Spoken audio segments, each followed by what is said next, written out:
you guys, welcome back. Thanks for tuning in. Today we'll be working on a thank you card. For this, I'm starting off by stamping this large oak tree leaf onto a page which I have torn from an old book.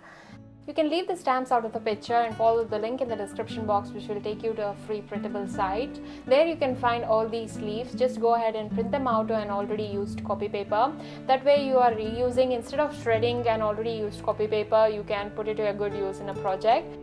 Since I already had these stamps, I stamped them using jet black archival ink. There shouldn't be much of a difference between stamped image or a printed image, so the card in either way will turn out the same.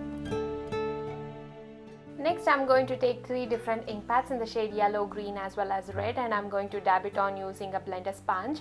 You can do this even using acrylic paints, watercolor pencils or even color pencils. Just make sure you blend them in very well so that you will get the color palette of fall.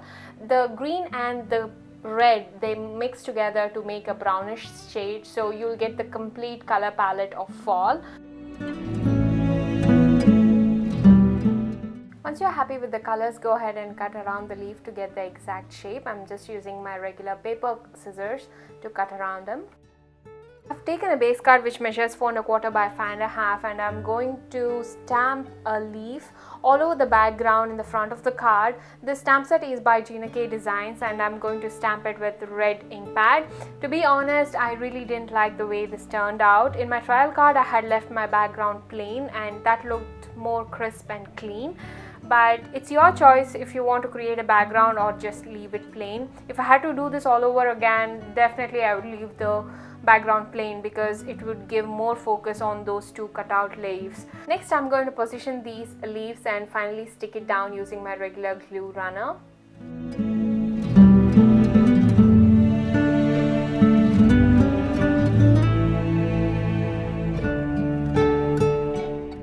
Next, I'm going to stamp the sentiment thank you. The stamp set is by Bo Bunny. I bought this off Amazon. It's not really that good of a stamp set.